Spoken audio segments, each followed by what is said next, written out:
الحمد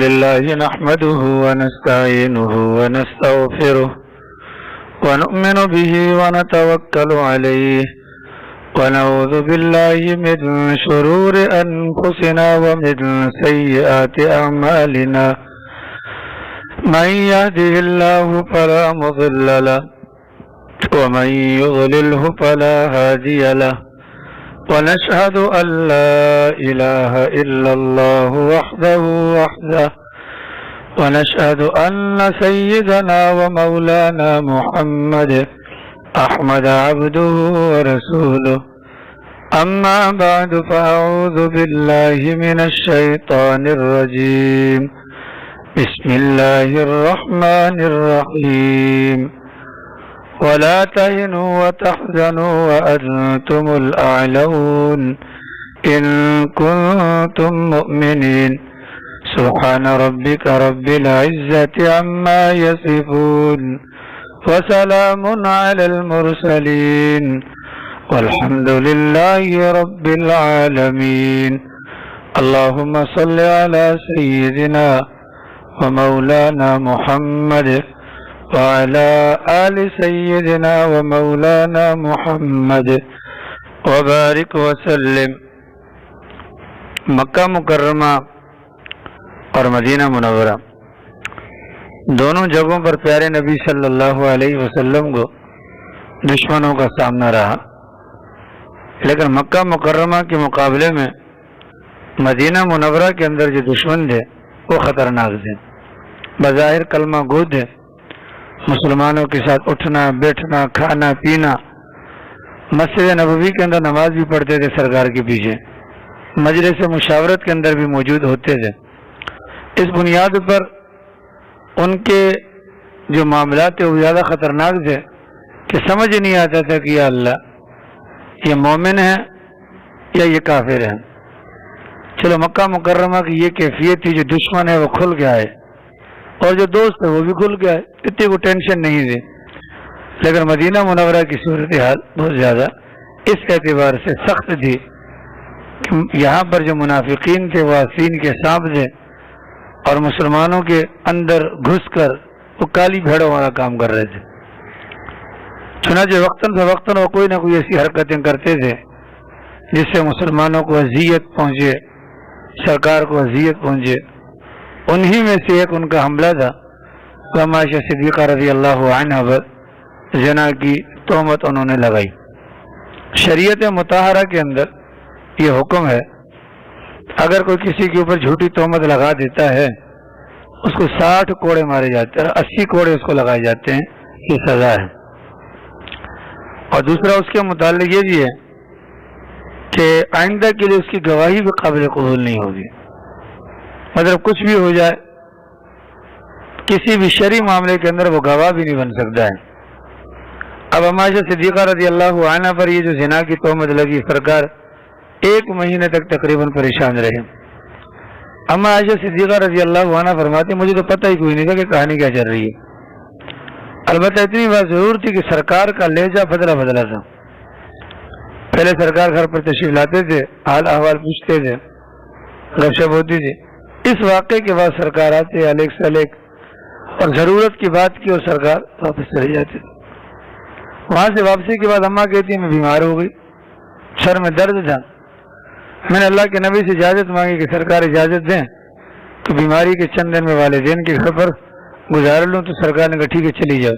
اس پہ مجھے اور دکھ ہوا، اس سے پہلے جب کبھی اجازت مانگتی تھی سرکار منع کر دیتے تھے، آج نہیں کل چلی جانا، کل نہیں پرسوں چلی جانا، ابھی نہیں بعد میں چلی جانا۔ اور اس مرتبہ سرکار نے جو ہے نا یعنی کہ کوئی وہ نہیں کیا بلکہ بھجوا دیا۔ اماں فرماتی ہیں کہ میں یہ سمجھ رہی تھی کہ شاید کو باہر کے حالات کچھ ایسے ہو گئے کہ سرکار ان کی وجہ سے فکر مت، اس وجہ سے میں نے اصرار بھی نہیں کیا، اپنے حال پر چھوڑا۔ اس زمانے کے اندر فرماتی ہے گھروں میں باتھ روم نہیں ہوتے تھے، میں والدہ کے گھر پر بھی گئی تو مجھے واقعے کا پتہ نہیں چلا۔ البتہ وہ غیر معمولی چینجنگ میں نے یہ دیکھی کہ ابا جو ہے نا وہ مستقل قرآن پڑھنے میں لگے ہوئے ہیں اور وہ بھی بالکونی کے اندر، نیچے نہیں آتے، اور اماں بھی جو ہے وہ نظریں چھپا رہی ہیں، جسے ہوتا ہے نا، مطلب یوں محسوس ہو رہا ہے کہ وہ مجھ سے کچھ چھپا بھی رہے ہیں بتانا بھی نہیں چاہ رہے. فرماتے کہ رات کو میں عشاء کے بعد قضاء حاجت کے لیے جا رہی تھی تو میرے ساتھ جو خاتون تھی وہ ام مستح تھی.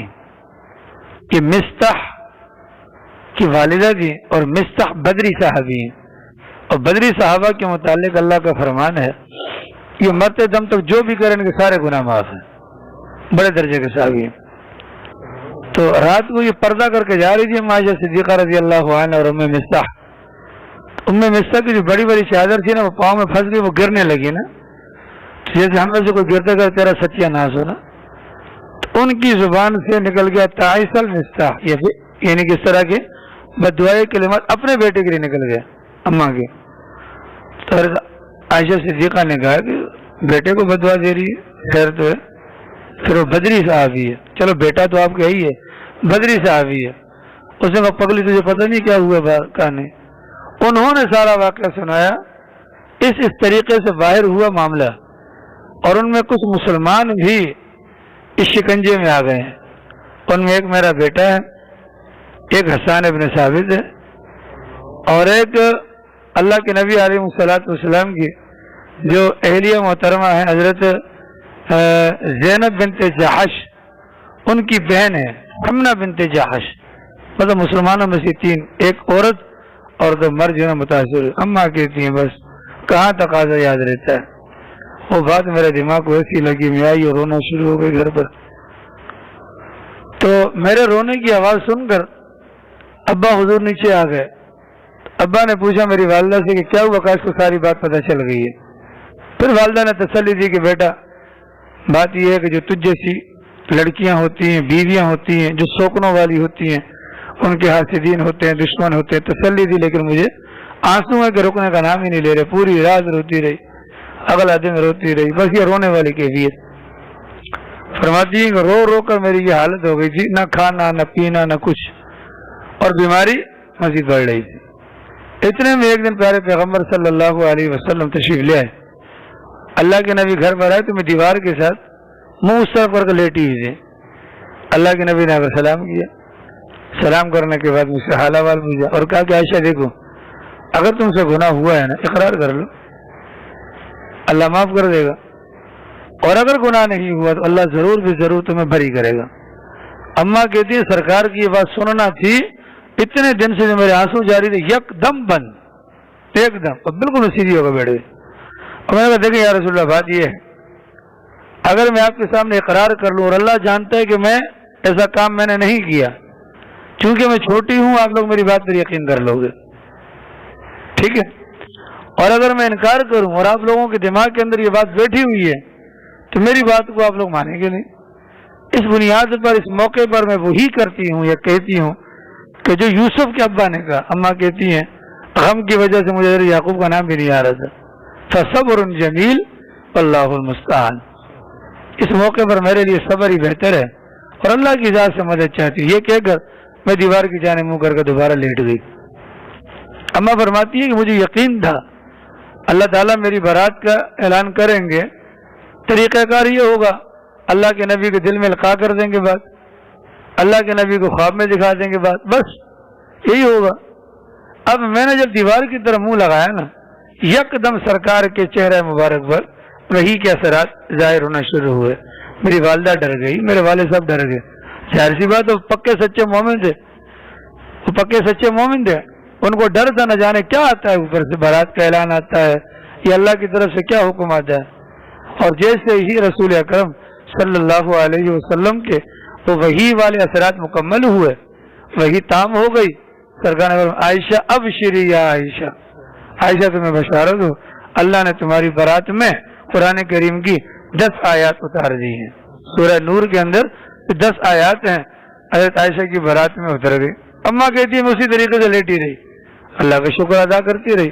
والد صاحب آئے اور کہا کہ بیٹا اٹھو, والدہ آئی, بیٹا اٹھو اللہ کے نبی کا شکریہ ادا کرو. اماں فرمانے لگی کہ میں اللہ کے نبی کا شکریہ کیوں ادا کروں, میں اس پروردگار کا شکریہ کیوں نہ ادا کروں جس نے میری برات کے اندر آیات کریمہ نازل کی. چلو جی الحمدللہ, میاں بیوی دل صاف, سب سیٹ ہو گیا. اماں کہتی ہیں کہ میں نے اپنے ابا سے کہا ابا آپ نے تو مجھے جانا ہے, آپ نے تو مجھے جانا ہے، آپ نے میرے متعلق گواہی کیوں نہ دے دی کہ میری بیٹی ایسی نہیں ہے؟ ابو بکر صدیق کہنے لگے بیٹا جو بات مجھے پتہ نہیں ہے اس کے متعلق بغیر تحقیق کے اگر میں کچھ کہہ دیتا یہ زمین مجھے برداشت کیسے کرتی؟ بغیر تحقیق کے میں کیسے کہہ دیتا؟ حضرت ابو بکر صدیق رضی اللہ عنہ فرمایا کرتے تھے یہ جو زناکاری والا معاملہ ہے یہ تو ہم نے جاہلیت کے زمانے میں کبھی نہیں کیا، اسلام قبول کرنے کے بعد تم سوچ بھی نہیں سکتے اس کام کے بارے میں۔ اللہ کے نبی علیہ الصلوۃ والسلام نے منبر رسول کے اوپر آ کر اپنا 10 آیات کی تلاوت کی اور اس کے بعد یہ جو 3 حضرات تھے ان تینوں حضرات کو کوڑے لگائے گئے، ان تینوں حضرات کو کوڑے لگائے کے باقاعدہ سزا جاری ہوئی۔ عبداللہ ابن ابی ابن سلول تھا اور مسلمانوں میں سے جو 3 حضرات تھے حسان ابن ثابت تھے اور اپنا کیا نام ہے حضرت مستح تھے اور حمنہ بنت جحش تھی، ان کو باقاعدہ اسلامی سزا وغیرہ دی گئی۔ حضرت عائشہ صدیقہ رضی اللہ عنہا کی برات میں قرآن کریم کی 10 آیات اماں خود کہتی میں نے سوچا بھی نہیں تھا کہ اللہ میری برات میں قرآن اتارے گا اور وہ قیامت کی صبح تک پڑھا جاتا رہے گا اور پھر اس کے بعد جنت کے اندر بھی پڑھا جاتا رہے گا۔ اللہ کی شان اسی سال کے اندر ایک اگلا واقعہ پیش آیا جی، وہ واقعہ سن 5 ہجری کا ہے، اسی سال کے اندر تھا۔ واقعہ یوں ہوا کہ اللہ کے نبی علیہ السلام نے ابتدا میں آ کر جو یہودیوں سے معاہدہ کیا تھا یاد ہے آپ ذرا، اور میں نے اس موقع پر آپ کو بتلایا تھا کہ وہ جو 3 تھے یہودیوں کے قبائل، بنو قینقاع تھا، بنو نذیر تھا اور بنو قریظہ تھے، یہ تینوں تھے نا، ان میں سے ایک کو تو ختم کر دیا تھا، ان کے جوانوں کو قتل کر دو وغیرہ وغیرہ۔ کچھ یہودی یہاں سے خیبر چلے گئے تھے، یہ خیبر کا علاقہ مدینہ سے 90 یا 80 کلومیٹر شمال کی جانب میں ہے، بہت بڑا علاقہ ہے۔ انہوں نے وہاں پر جا کر اپنا مرکز بنا لیا۔ اس مرکز کا نقصان مسلمانوں کو کیا تھا، 80-90 کلومیٹر کو زیادہ دور تو نہیں تھا، جیسے یہاں سے آپ لگا لیں لانڈی یا اس سے بھی تھوڑا آگے چلے جائیں، اتنا دور تھا۔ یہاں سے بیٹھ کر یہ جوان منافقین کو مدینہ کے اندر جو تھے سپورٹ کرتے تھے اور وہیں سے بیٹھ کر مکہ مکرمہ کے لوگوں کو مسلمانوں کے خلاف بھڑکاتے تھے، ان کا کام تھا۔ اللہ کے نبی علیہ الصلوۃ والسلام کی نظر ان تمام معاملات پر تھی، یہ نہیں کہ سرکار غافل تھے، نہیں، اللہ کے نبی دیکھ رہے تھے، لیکن اللہ کے نبی علیہ الصلوۃ والسلام یہ چاہتے تھے کہ کچھ موقع مل جائے، شاید انسان بن جائے، لیکن یہ انسان بننے والے نہیں تھے۔ اب بدر کے اندر کافروں کو مار پڑی، اس میں کون آئے تھے جی؟ وہ قریشی مکہ۔ اگلے سال احد کے اندر وقتی طور پر تھوڑی سی کامیابی کی شکل بنی، لیکن کامیابی مل نہ سکی جی، پیچھے مسلمانوں نے پھر پیچھا کیا، حمراء الاسد تک چلے گئے، پھر یہ بھاگ گئے۔ اگلے سال جو ہے وہ اپنا یہ لوگ آ گئے، اس میں کیا نام ہے اس کا، احد کے اندر آ گئے، احد کے اندر بھی مار پڑی، موقع بموقع ان کو مارے پڑ رہے تھے۔ 313 نے 1000 کو مار دیا، ٹھیک ہے، پھر 1000 آئے، ان میں سے 300 کٹ گئے تو 700 نے 3000 کو پھڑکا دیا، پریشان بہت زیادہ تھے۔ پھر کعب بن اشرف یہودی کا قتل، پھر ابو رافع کا قتل، پھر پے در پہ کامیابیوں نے مکہ والوں کو حسان خطا کر دیے تھے، روب اور دبدبہ، لیکن انتقام اندر، حسد انتقام اندر جگہ پکڑ رہا تھا۔ اللہ کی شان اس انتقام کی بنیاد پر اور کچھ خیبر کے یہودیوں کے بھڑکانے اور آسرا دینے کی بنیاد پر مکہ کے کافر پھر چوڑے ہو گئے۔ خیبر کے یہودیوں نے کہا کہ تم آؤ، ہم تمہارا ساتھ دیں گے، وہاں سے آؤ، کھانے کا انتظام ہم کریں گے۔ مکہ والوں نے بھی فائنل جنگ کرنے کی ٹھان لی، روز روز کے مرنے سے بہتر ہے ایک مرتبہ ہی مرا جائے۔ ارد گرد کے قبائل میں بنو غطفان کو جمع کیا، ان کو بھی، اور 10,000 کا لشکر تیار ہو گیا، 10,000 کا لشکر تیار ہو گیا۔ یہ ساری جو پلاننگ تھی نا ان یہودیوں کی تھی، انہوں نے بھڑکا کر ان کو ہمت دلا کر کھانے کا آسرا دلا کر آ جاؤ بھائی، 10,000 بندے۔ جس وقت ابو جہل 1,000 لے کے چلا تھا نا تو روزانہ 10 اونٹ کٹتے تھے، 10 اونٹ کٹتے تھے۔ سرکار نے جب ان کے مخبروں کو پڑھا کتنے بندے ہیں نہیں بتا رہا تھا، سرکار نے بتا یہ بتاؤ روزانہ کتنے اونٹ کاٹتے ہو؟ کہا حضور 10، کا اس کا مطلب 1000 بندہ ہے۔ کہ ایک اونٹ جو ہے نا وہ 100 کو پورا ہوتا ہے. تو 10,000 بندوں کا مطلب کیا, وہ 100 اونٹ روزانہ کٹتے ہیں. اتنا بڑا انتظام کون کر رہا ہے؟ قریظہ والے کر رہے ہیں جو یہودی سامنے بیٹھے ہوئے ہیں. اللہ کے نبی علیہ السلام کو اس بات کا پتہ چلا کہ یار 10,000, جس وقت وہاں سے 10,000 آ رہے تھے, مدینہ کے اندر کل مسلمان 3,000 تھے. جب وہ 10,000 چڑھائی کرنے آ رہے تھے, کل مسلمان 3,000 تھے. مشورہ کے صاحب کیا کریں جی, کیا کریں جی. ایک صحابی رسول سیدنا سلمان فارسی رضی اللہ تعالی عنہ اللہ کے نبی علیہ السلام سے بھی محبت بہت کرتے تھے, اور اللہ کے نبی بھی ان سے بہت زیادہ محبت کرتے تھے. ان کو اپنے اہل بیت میں شمار کیا سرکار نے. اور یہ عربی نہیں ہے, پہلے عیسائی مذہب سے تعلق رکھتے تھے اور ملک فارس کے رہنے والے تھے. عیسائی مذہب اختیار کیا, رائے حق کی تلاش میں مختلف پادریوں کے پاس وقت گزارا. آخری پادری نے کہا کہ تم یثرب چلے جاؤ, وہاں پر نبی آخر الزمان آنے والے ہیں. وہاں سے پکڑ کے لوگ ان کو غلام بنا کر مدینہ لے آئے, اور یہاں سے سرکار بھی تشریف لے آئے اور ہاتھ پر کلمہ پڑھ کر مسلمان ہو گئے. انہوں نے کہا سرکار میری رائے یہ ہے کہ ہمارے یہاں فارس وغیرہ میں اگر اس قسم کی کیفیت ہو کہ بڑا کوئی لشکر آ جاتا, ہم خندقیں کھودتے تھے. اب یہ جو خندق کھودنے کا رواج ہے عرب میں تھا ہی کوئی نہیں. باقی طریقے سے تو جنگ کرنے سے واقف, خندق والا معاملہ ان کی سمجھ میں نہیں آ رہا تھا. کیا اللہ یہ کیا ہوتا ہے؟ اللہ کے نبی اور صحابہ کرام نے حضرت کے رائے کو پسند کیا اور فیصلہ اسی پر دے دی, چلو بھی خندق کھودتے ہیں جی. اب مدینہ منورہ کے اندر داخل ہونے کے 4 راستوں میں سے 3 راستے جو ہے نا, مطلب یعنی یوں سمجھ لیں کہ اپنا مدینہ منورہ کے اندر جو داخل ہونے والے راستوں میں سے 4 راستے ہیں. ایک راستہ آٹومیٹکلی بند تھا, وہاں سے کوئی آ ہی نہیں سکتا تھا. باقی ماندہ جو 3 راستے تھے, ان 3 راستوں میں سے ایک راستہ وہ تھا جو داخلی راستہ تھا, داخلی راستہ. اس داخلی راستے پر خندق کھودنی ہے. باقی ماندہ جو 2 راستے وہاں پر افراد کو بٹھا دیں گے. اللہ اللہ خیر صلی. یہ زمانہ تھا سردی کا, یہ سب سے بڑی جو ہے نا پریشانی والی بات تھی. سردی کے زمانے میں خوراک نہ ہو اور کام دھندا ہو, یرحمک اللہ, کام دھندا ہو کرنا بہت مشکل ہوتا ہے. بہر اللہ کے نبی علیہ السلام نے حضرات صحابہ کرام کے درمیان ڈیوٹیاں تقسیم کی. 10-10, 8-8 صحابہ کرام کی ٹولیاں بنائی اور 10-10 گز جگہ دے دی, بھائی آپ نے کھودنی ہے جی. کتنا کھودنا ہے جی؟ اتنی گہرائی کھودنی ہے کہ جو گر جائے نا اوپر نہ آ سکے جی, اتنا گہرا کھودنا ہے. یہ چوڑائی ہو, یہ لمبائی ہو, سب باتیں طے کرنے کے بعد حضرات صحابہ کرام کو کام دے دیا. ٹائم شارٹ ہے جی, کیوں؟ وہ وہاں سے روانہ ہو چکے ہیں, یہ سر پہ پہنچ گئے ہیں. اب صحابہ نے نہ دن کو دیکھا نہ رات کو دیکھا, لگے ہوئے جوان. سردی کا زمانہ, خوراک کی قلت. اللہ کے نبی علیہ السلام نے عورتوں کو, بچوں کو محفوظ کرنے کے لیے سب کو سمیٹا اور ایک جگہ اونچے قلعے کے اندر بند کر دیا. ٹھیک ہے, اور ان کا نگران بنا دیا حسان ابن ثابت کو رضی اللہ عنہ, بوڑھے صحابی تھے. ٹھیک ہے, وہ یہ کام نہیں کر سکتے تو ان کو وہاں کھڑا کر دیا, آپ ان کی نگرانی کریں. اور باقی اطراف میں اللہ کے نبی نے توریاں بٹھا دی جی, چلیں جی.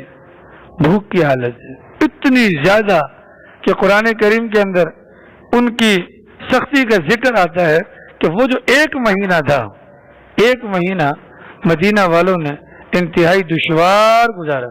کھانے کو کچھ نہیں ہے, محنت کا کام ہے, مشقت کا کام. اسی دوران جو ہے یہ وہی واقعہ ہے کہ جس میں رسول اکرم صلی اللہ علیہ وسلم نے اپنے پیٹ پر سے کپڑا اٹھا کر 2 پتھر دکھائے تھے. جب صحابہ کرام نے کہا تھا کہ حضور کچھ کھانے کو نہیں ہے, کچھ اگر انتظام ہو جائے, تو اللہ کے نبی علیہ السلام نے اپنے پیٹ پر سے کپڑا ہٹا کر پتھر دکھائے تھے. اسی میں حضرت جابر والا واقعہ بھی آتا ہے.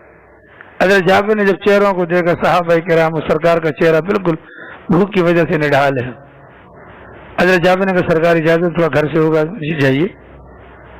یہ روتے پیٹتے گھر پر آئے اور بیگم سے کہا کہ کچھ ہے کھانے کو. یہ تھوڑا سا 2 کلو یا اتنا 2 سا آٹا ہے, 1 سا آٹا ہے, 1 سا آٹا ہے, 1 سا میں 3 کلو آ جاتے ہیں. اور کچھ گھر میں جانا کہ وہ بکری کا بچہ ہے, کتنے بندوں کا کھانا تیار ہو جائے گا؟ 3-4 بندوں کا, زیادہ زیادہ زور مار کے 5 بندے. کہا کہ تم ایسا کرو, اس کو ذبح کرو, آٹا وغیرہ گوندو. میں کان میں جا کر سرکار کے کہتا ہوں کہ حضور تھوڑا سا کھانا آپ آ جائیں اور اپنے ساتھ 3-4 بندوں کو لے آئیں. بیگم نے جو ہے نا گھر پر تیاری شروع کی. حضرت جابر جو ہے اللہ کے نبی کو بتلانے آ گئے تو بیگم نے پیچھے سے کہا بھی کہ سرکار کو بتا دے نا اتنا ہے, یعنی یہ نہ ہو کہ آپ صوفیت میں مطلب یعنی کہ بتائیں نا, نہیں بتا دیجیے گا. اللہ کے نبی علیہ السلام کام کر رہے تھے. حضرت جابر موقع کی تلاش, سرکار کے بعد موقع جا کر دے کر کان میں کہ حضور صرف تھوڑا سا کھانا تیار کہ آپ اپنے ساتھ 3-4 بندوں کو لے آئیں تو وہ ذرا اکرام ہو جائے گا. اللہ کے نبی نے وہیں کھڑے ہو کر فرمایا او لوگو, جابر نے دعوت کر دی ہے, جابر نے دعوت کر دی, چلو کھانے کے لیے. اب اس وقت جو غالباً وہاں کام کر رہے تھے بندے, 80 کے لگ بھگ بندے اس وقت کام کرنے میں لگے ہوئے تھے, کہ اس سے زیادہ ہوں گے, 80 کے لگ بھگ غالباً الفاظ ملتے ہیں.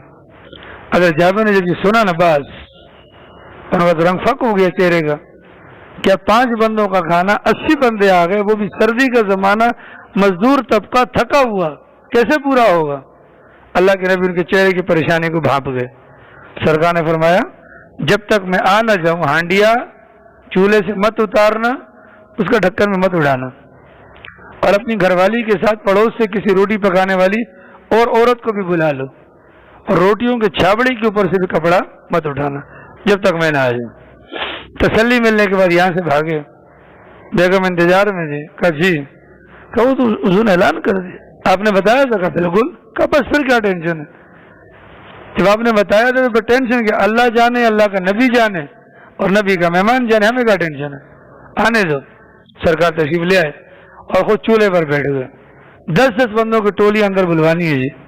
حضرت جابر کو کہا گیا 10 بندوں کی ٹولیاں لے کر آئیں جی. اللہ کے نبی علیہ السلام خود ہی سالن ڈالتے, خود ہی روٹی اٹھاتے, دے کر آتے 10 بندوں کو. حضرت جابر فرماتے 80 بندوں نے کھانا کھا لیا. میں نے ہانڈیا کو دیکھا ویسی کی ویسی ابل رہی ہے, ٹھیک ہے, اور روٹیوں کی تو اس کو دیکھا ویسی کی ویسی روٹیاں موجود ہیں.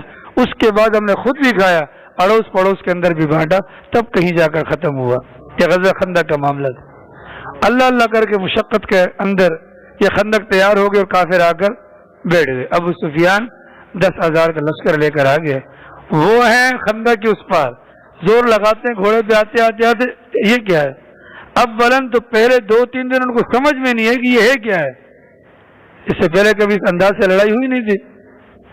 پھر سمجھنے میں کوشش کی تو سمجھ گئے وہ خندق ہے, اس کو پار نہیں کر سکتے. اندر گئے تو اتریں گے کیسے؟ اچھا یہ چال ہے, سمجھ گئے جی. اب کوئی بھی نہیں آ رہا. تیز رفتار گھوڑا بھی, صرف ایک بندے کا گھوڑا جو ہے, 2 بندوں نے کوشش کی تھی جب مارنے کی, 2 بندوں نے کوشش کی تھی. ایک تو چڑھ گیا تھا اور ایک گر کے اس کی گردن ٹوٹ گئی تھی. باقی کسی نے کوشش بھی نہیں کی 10,000 میں سے. اللہ کے نبی علیہ السلام نے دوسرا کام یہ کیا, کھدوانے کے بعد صحابہ کا پیرا لگوا دیا, جو آئے پتھر مارو جی, ادھر نہیں آنا, راستہ روکنے کے لیے. اب ادھر کافر ادھر مسلمان, 1 مہینہ ہو گیا جی, نہ وہ آ رہے نہ جا رہے. اب یہ بیچارے جو اندر ہے یہ بھی پھنسے ہوئے مسلمان, کو باہر جائیں گے کھانے پینے کا کچھ لے کر آئیں گے, وہ بھی نہیں ہو رہا. یا اللہ, اللہ تعالیٰ نے بیچ کی راستہ نکالنے کے لیے ایک صاحب کو بھیجا جو خفیہ طور پر مسلمان ہو گئے تھے, سردار تھے, حضرت نعیم بن مسعود رضی اللہ تعالیٰ. یہ مسلمان ہو گئے تھے لیکن ان کے اسلام کا صرف سرکار کو پتا تھا, باقی کسی کو نہیں. انہوں نے دیکھا نا کہ حضور اگر آپ اجازت دیں تو کچھ چال چلوں, ایسی بات کروں کہ ان کے اندر جو اتفاق اور اتحاد والی کیفیت ہے وہ ختم ہو اور بد اعتمادی کی فضا قائم ہو جائے. اللہ کے نبی نے فرمایا ٹھیک ہے کریں, کوئی مشکل نہیں. یہ یہاں سے اٹھے اور سیدھا کے بنو قریظہ کے پاس, یہودیوں کے پاس, اور انہوں نے کہا بات سنو, مجھے جانتے جی کیوں نہیں جانتے, آپ ہمارے بڑے ہیں, یہ ہیں وہ ہیں.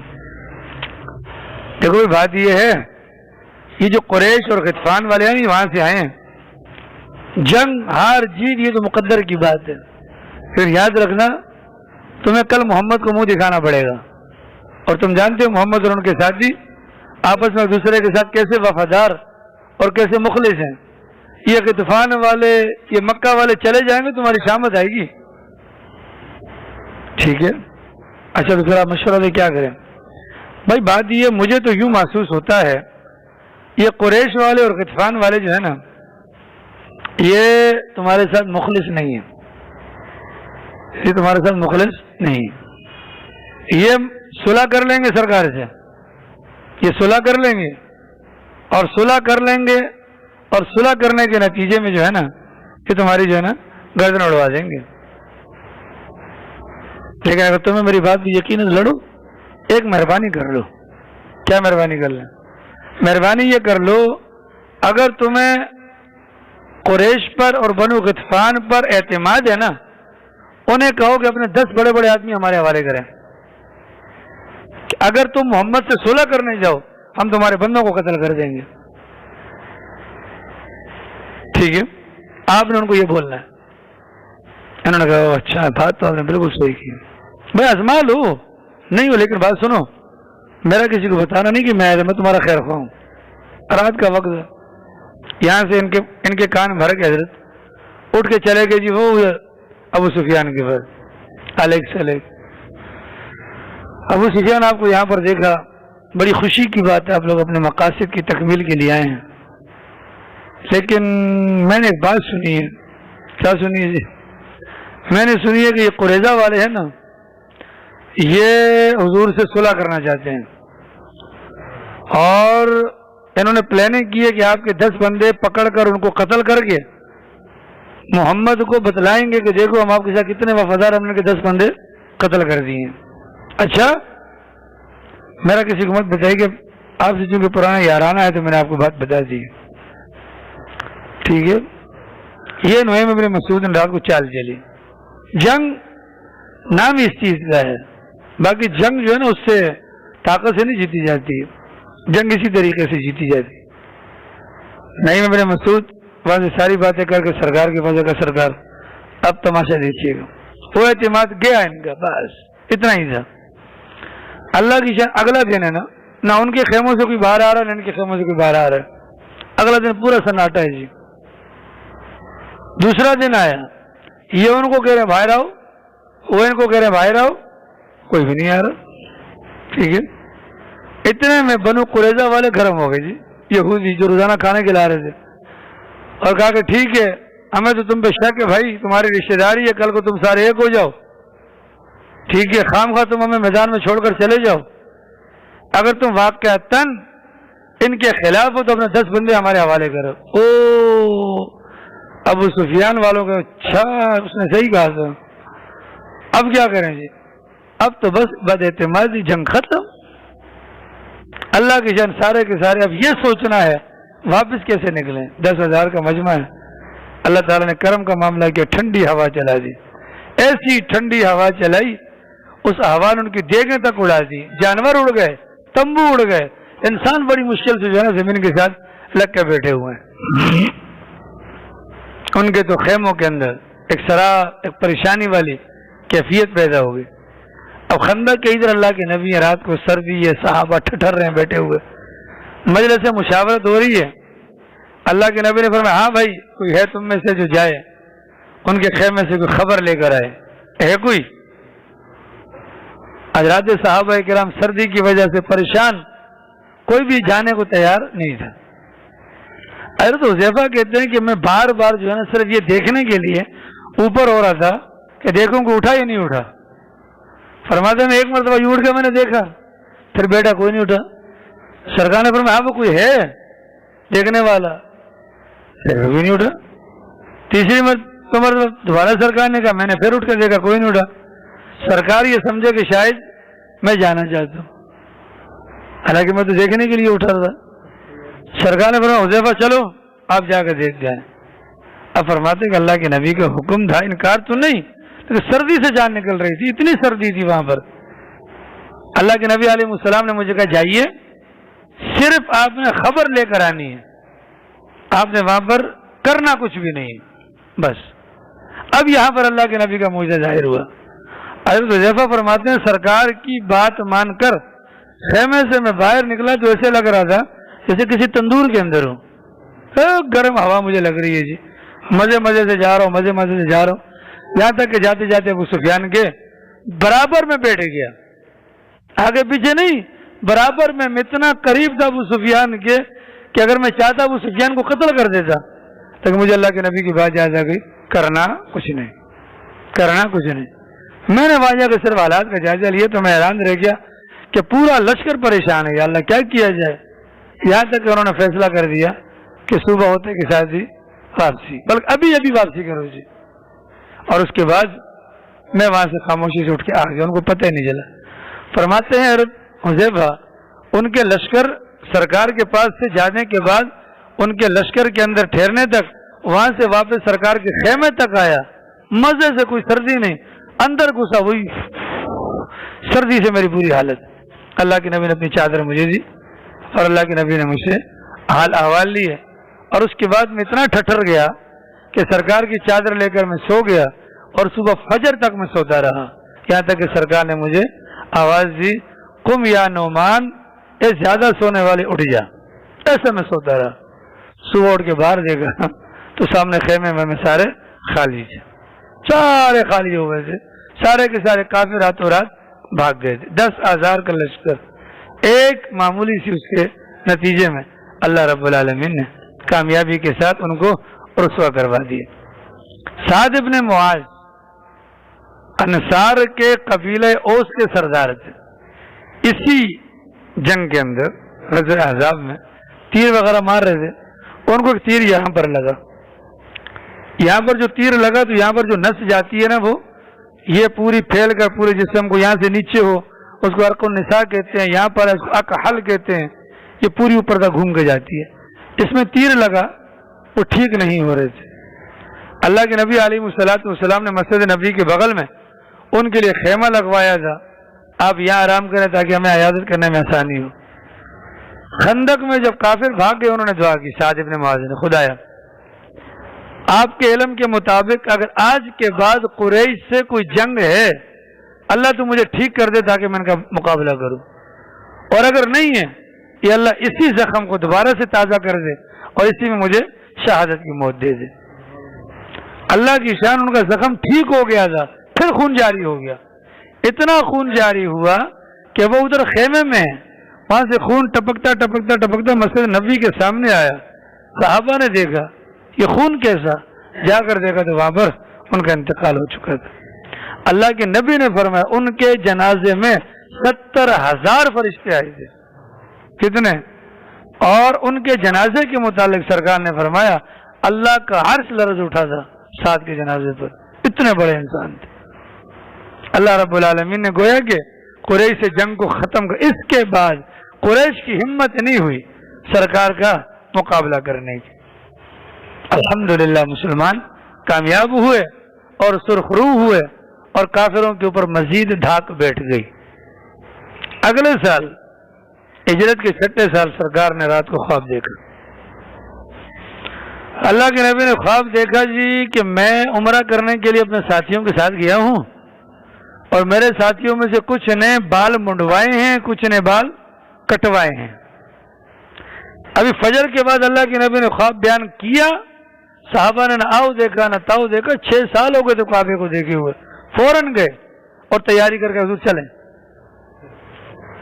اب کہاں برداشت ہوتا ہے، کیونکہ نبی کا خواب وہی ہوتا ہے، برحق ہوتا ہے. اللہ نے خواب میں یہ تو دکھلایا کہ جا رہے ہیں، یہ نہیں کہا کب جا رہے ہیں. اللہ کے نبی نے بھی یہ نہیں کہا کہ ابھی جائیں گے، ابھی وہ تو بات پوری کر رہے تھے، صحابہ تیار ہو گئے. اللہ کے نبی ذی-القعدہ کے مہینے میں 1400 صحابہ کو لے کر نکل پڑے. ادھر مکہ والوں کو خبر ہو گئی، انہوں نے کہا او یہ تو ہمارے لیے بےزتی کی بات ہے کہ محمد اپنے ساتھیوں سمیت جو ہے وہ آ جائیں اور یا عمرہ کر کے اپنی مرضی سے چلی جائیں، ہم تو نہیں چھوڑیں گے. انہوں نے ایک جوانوں کا دستہ حضرت خالد ابن ولید رضی اللہ تعالی عنہ کے ساتھ آگے مقابلے کے لیے بھجوائے. تقریباً 200 بندے آگے بھجوا دیے ہتھیاروں سے لیس کر کے. حضرت خالد اس وقت مسلمان نہیں ہوئے تھے. اللہ کے نبی علیہ السلام کو پتہ چلا تو عام راستہ سرکار نے چھوڑ کر راستہ چینج کر دیا. حدیبیہ نامی ایک گاؤں تھا، وہاں پر سرکار نے پڑاؤ ڈال دیا. ہم لڑنا تو چاہتے نہیں، ہمارے سب قربانی کے جانور ہیں، احرام باندھا ہوا ہے، اللہ کے گھر میں کون لڑائی کرے گا، ہم نہیں لڑنا چاہتے. ان کو یہ بات کون پہنچائے، یہ بڑا اہم سوال. اپنا مدعا پیش کون کرے ہمارا؟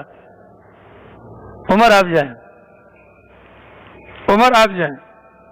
حضرت عمر نے کہا سرکار اگر آپ کو حکم ہے سر آنکھوں پر، لیکن میرا مشورہ ہے، آپ جانتے ہیں کہ کافر میرے خون کے پیاسے ہیں، میں نے ان کو بڑی اذیتیں پہنچائی ہیں، تو میرا جانا وہاں پر اسلام کے لیے سود مند نہیں ہوگا، اگر میری رائے مانتے ہیں عثمان کو بھجوائیں۔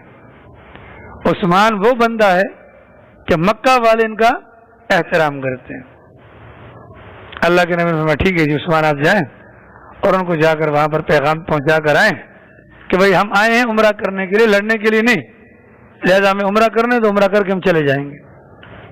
حضرت عثمان رضی اللہ تعالی عنہ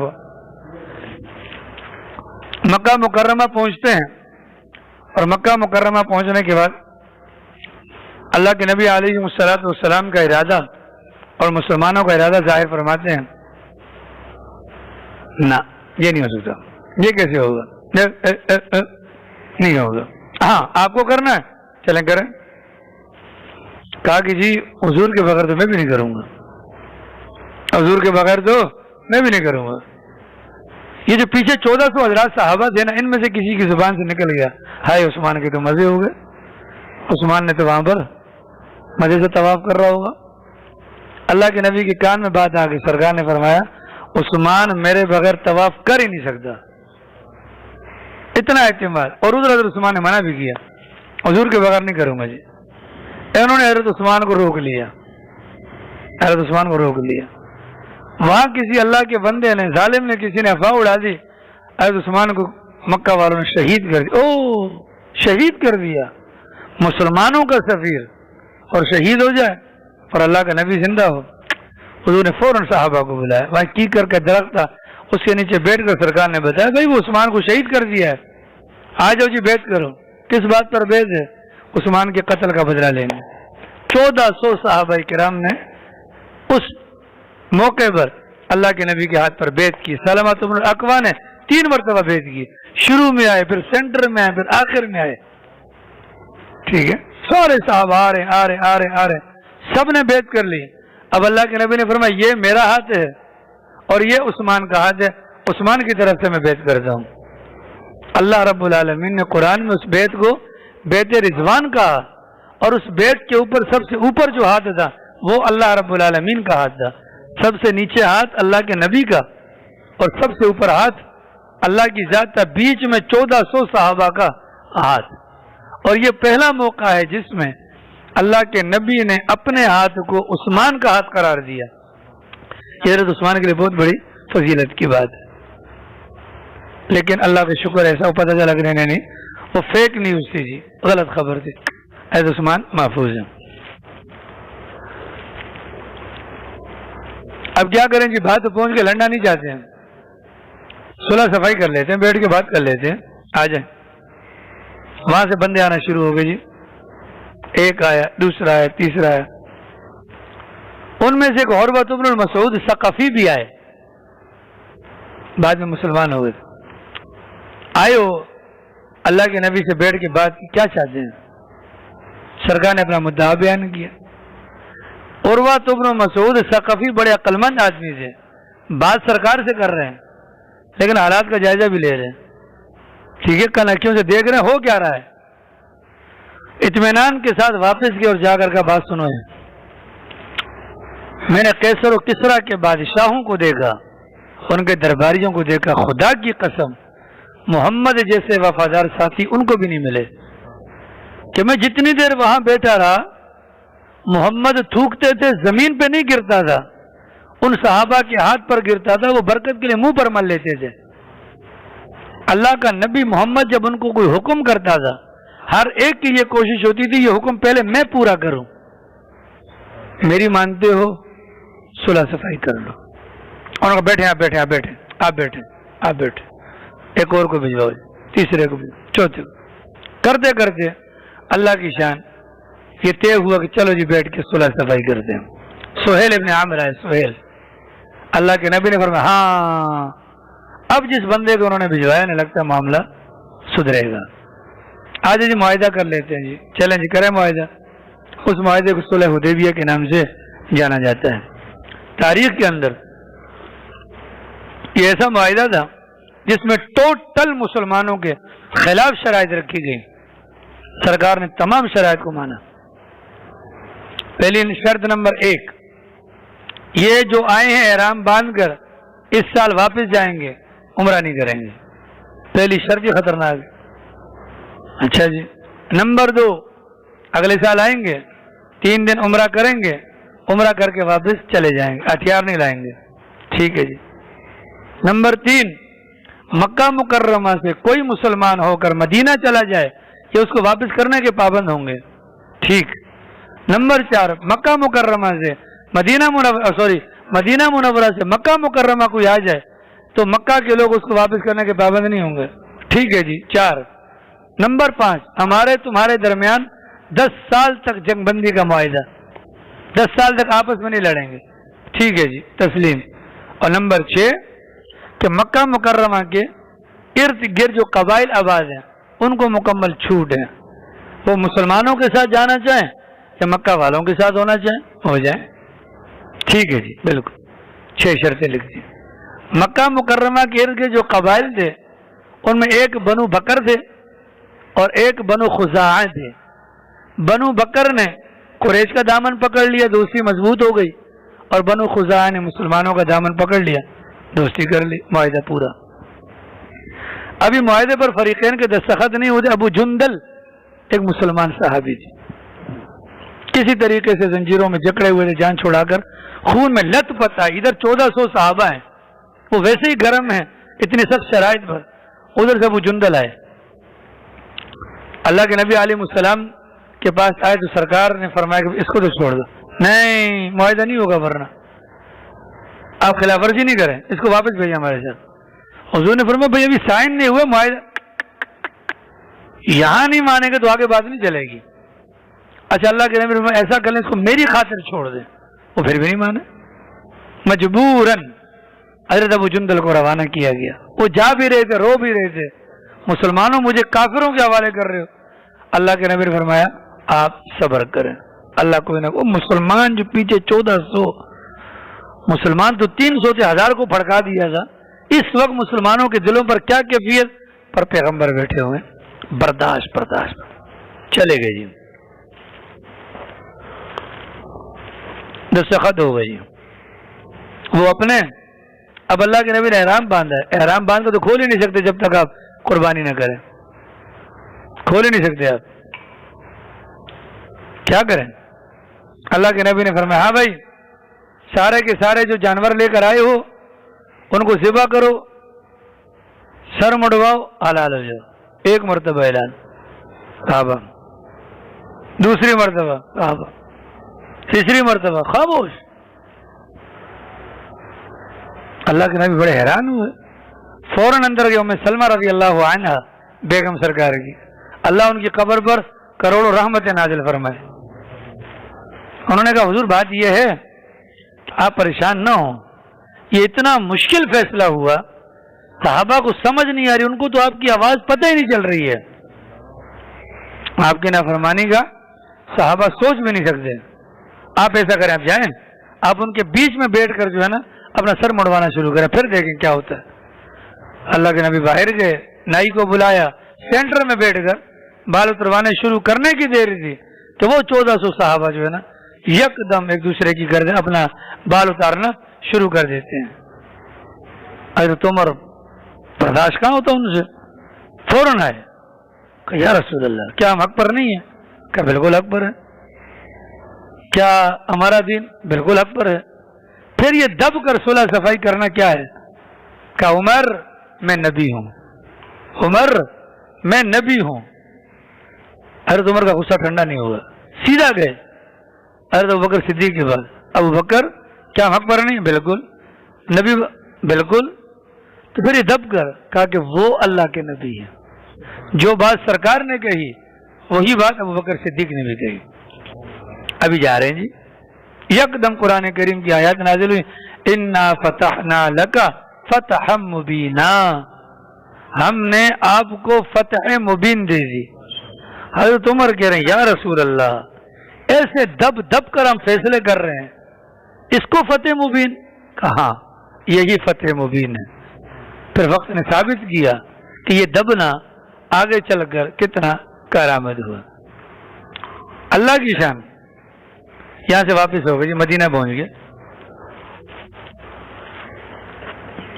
پہلا فائدہ کیا ہوا اس کا؟ پہلا فائدہ اس کا یہ ہوا 10 سال تک جنگ بندی ہے جی. ہاں، سکھ کا سانس. اب آپس میں نہیں لڑیں گے نا، 10 سال تک نہیں لڑیں گے جی. اللہ کے نبی علیہ الصلوۃ والسلام نے وہاں سے واپسی کے بعد اب خطوط روانہ کرنا شروع کر دیے باہر کے ملکوں کے بادشاہوں کو. پہلے تو پریشانی یہ تھی کہ خناس بیٹھے ہوئے تھے، روزانہ لڑنے کے لیے تیار ہوتے تھے. چلو 10 سال کے لیے ان کا منہ بند ہے نا، ہم اپنا کام کرتے ہیں. نبی فارغ نہیں بیٹھتا، نبی فارغ نہیں بیٹھتا. اللہ کے نبی علیہ الصلوۃ والسلام نے سب سے پہلا دعوتی خط نجاشی بادشاہ کو روانہ کیا، حبشہ کا. اس نے خط پڑھا، خط دیکھا، پڑھا، اس کو چوما، آنکھوں سے لگایا، جواب لکھا. میں اسلام قبول کر چکا ہوں، اپنے اسلام کو اقرار کرتا ہوں، یہ تحفے تحائف میری طرف سے قبول کیجئے.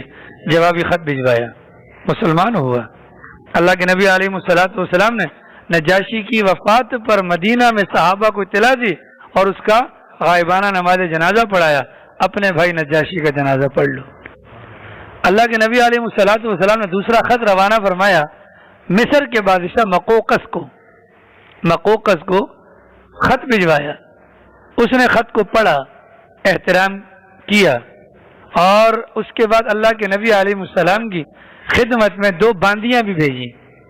ایک کا نام ماریا قبطیہ جو سرکار کے بیٹے حضرت ابراہیم کی والدہ بنی، اور ایک کا نام تھا سیرین، وہ سرکار نے اٹھا کر حسان ابن ثابت کو دے دیجیے. مثبت رد عمل آیا. اللہ کے نبی نے تیسرا خط بھجوایا. اس زمانے میں 2 بڑی قوتیں تھیں، فارس اور روم. فارس کو کسرا کہا جاتا تھا اور روم کو جو ہے وہ قیصر کہا جاتا تھا. اس زمانے میں فارس یعنی کسرا کا جو بادشاہ تھا اس کا نام تھا خسرو پرویز.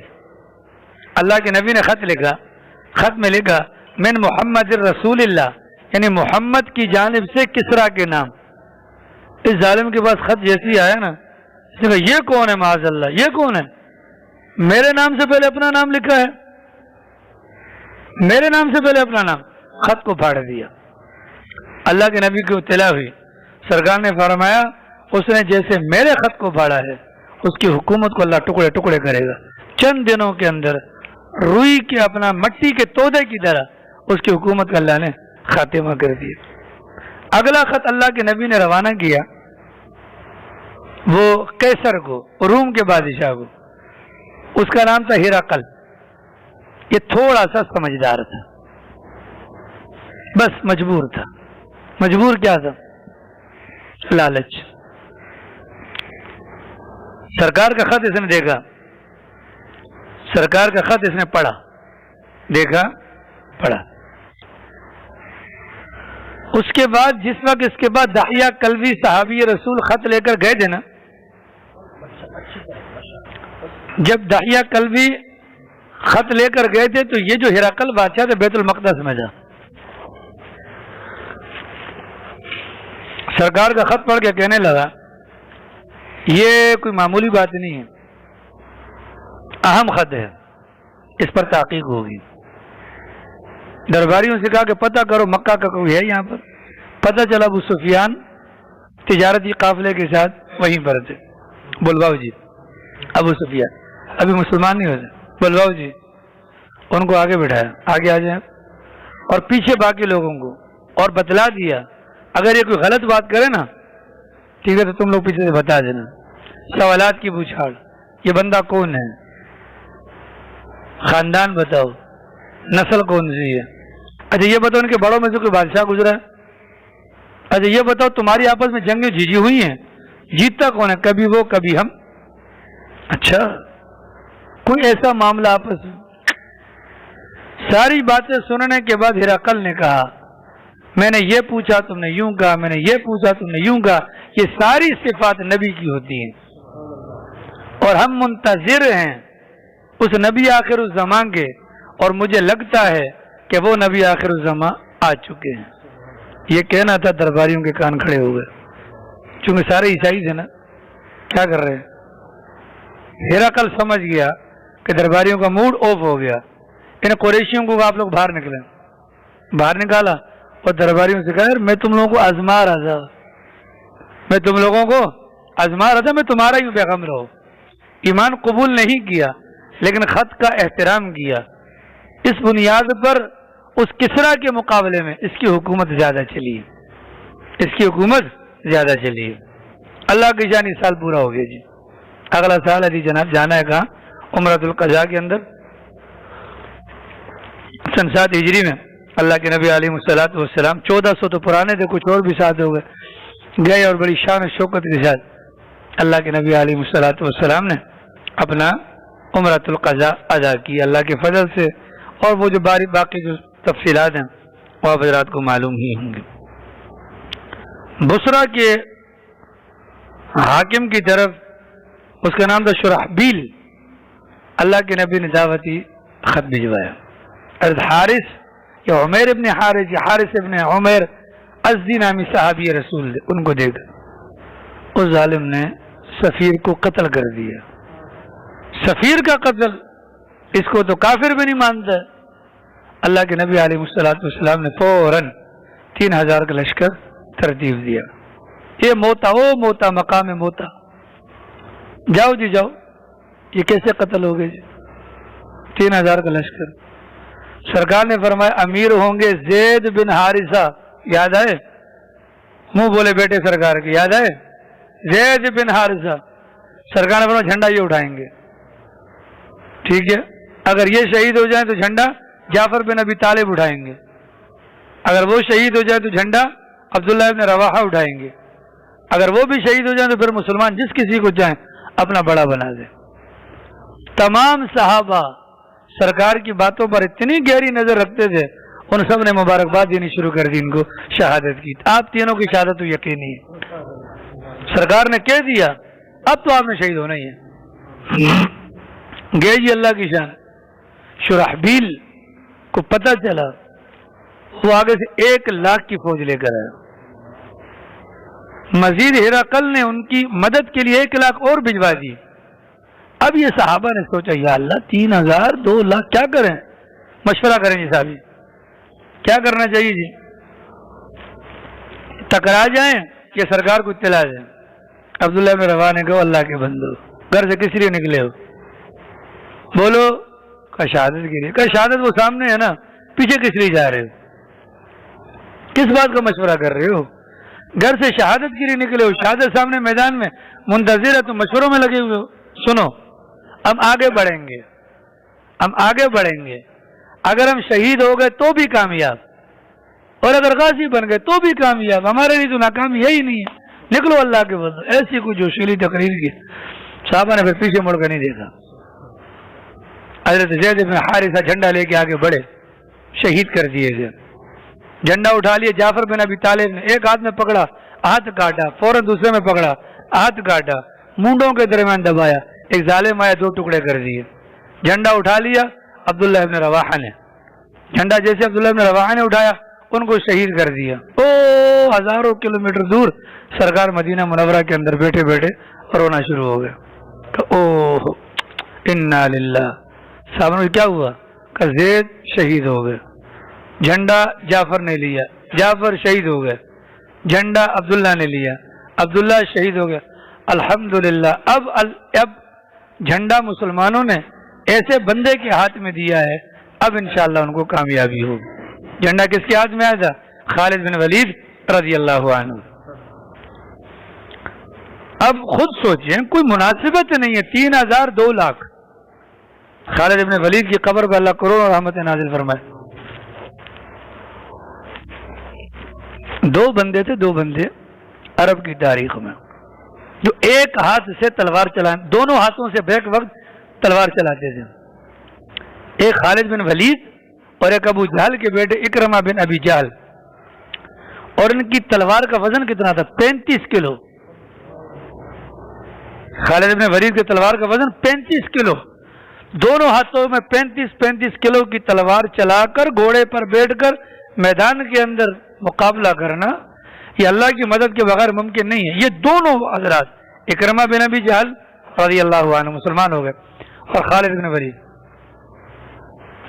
ولید نے جب جھنڈا سنبھالا نا، ٹیکنک استعمال کی. کیا ٹیکنک استعمال کی؟